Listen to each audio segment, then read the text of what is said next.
Isabella Rivera had worked for Orion Air, a luxury aviation company, for just 6 months. Her job was simple ground logistics. She wasn't supposed to speak to clients, attend executive meetings, or even step into the CEO's hangar. But Isabella wasn't one to follow invisible rules. Every day, she'd arrive before sunrise, wiping oil stains off jet wings, ensuring safety checks were perfect. Her colleagues called her the ghost, invisible to most, yet quietly holding everything together.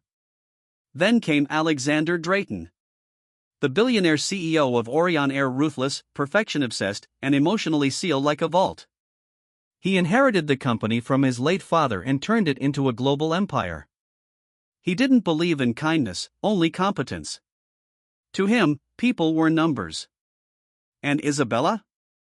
She was nothing more than a misplaced decimal point. Their paths crossed the morning of the Helios project, the company's biggest launch.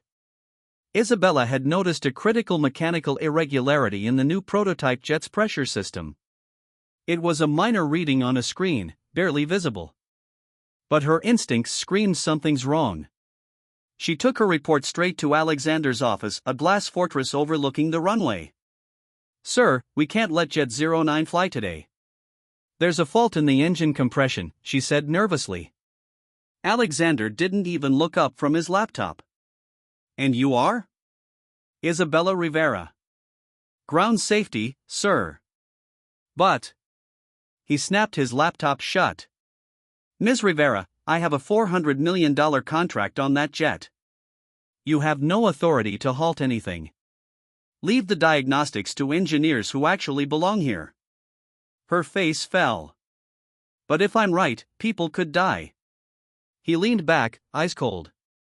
"Then I'll take responsibility. You, however, should stay in your lane."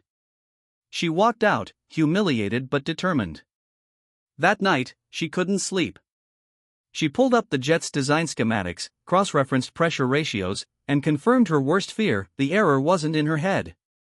If Jet 09 flew tomorrow, it could explode on takeoff. At dawn, she ran to the hangar. The crew was already prepping the jet and Alexander himself was aboard, meeting with investors. She sprinted across the runway, waving her badge. "Stop the takeoff. Please." Security tried to restrain her, but she fought back, yelling, "There's a fuel compression leak. The system's going to blow." Alexander stormed down the steps, furious. "That's enough, Ms. Rivera. You don't even belong on this runway." Her voice broke. "You're making a mistake." He turned to the pilot. "Takeoff clearance in 60 seconds. And that's when the first warning light began flashing red on the cockpit dashboard. The pilot's voice trembled. "Sir, she's right." A hissing sound filled the hangar, the sound of pressure valves failing. Alexander's eyes widened. Then, boom. A thunderous explosion ripped through the jet's undercarriage, sending fire and debris flying. Isabella was thrown to the ground, her ears ringing. Through the smoke, she saw Alexander, still inside. "Alexander," she screamed, running toward the flames. She tore through the inferno, coughing, crying, and found him pinned beneath a collapsed seat.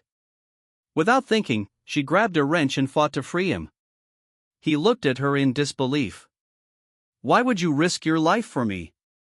She gasped, pulling him free. "Because someone has to care, even if you don't." They collapsed on the tarmac just as emergency teams arrived, her hands burned, his suit torn and bloodied. For the first time, Alexander Drayton looked at her not as a nobody, but as the person who saved his life. 3 days later, Isabella woke in the hospital. Her arms were bandaged, her throat raw from smoke. The first person she saw was him. Alexander sat by her bed, silent, his usual composure shattered. The same man who once looked down at her now looked like a man carrying 1,000 apologies. "You were right," he said quietly. "The engineers found the leak exactly where you said it would be." She looked away. "That doesn't change what you said." He exhaled, guilt dripping from every breath. "I was wrong, Isabella. You didn't just belong there, you saved us all." But she didn't answer. She had nothing left to prove. Days passed. News outlets ran headlines about the CEO saved from explosion by junior technician. Investors called her a hero. Alexander called her indispensable. Yet Isabella refused promotions, bonuses, or interviews. "I didn't do it for fame," she told the reporters. "I did it because every life matters, even the ones that don't see you." A month later, the company held a press event unveiling the repaired Helios jet. Cameras flashed, reporters swarmed, and Alexander took the stage. But midway through his speech, he paused. His gaze found Isabella in the crowd, standing at the back, trying not to be seen. He gestured for her to come up. The crowd turned, surprised. "Everyone," he said, his voice steady but emotional. "This woman, Isabella Rivera, reminded me what leadership truly means. Not power. Not money. But courage." He looked directly at her. "I told her she didn't belong. I was wrong. She belongs everywhere that truth and heart matter." The hall went silent. Then came thunderous applause. Tears welled in Isabella's eyes as Alexander extended his hand, not as her boss, but as an equal. She shook it, smiling softly. "Then let's make sure no one ever feels like they don't belong again." And that day, Orion Air wasn't just a company. It became a symbol of redemption, respect, and the power of one woman who refused to stay invisible.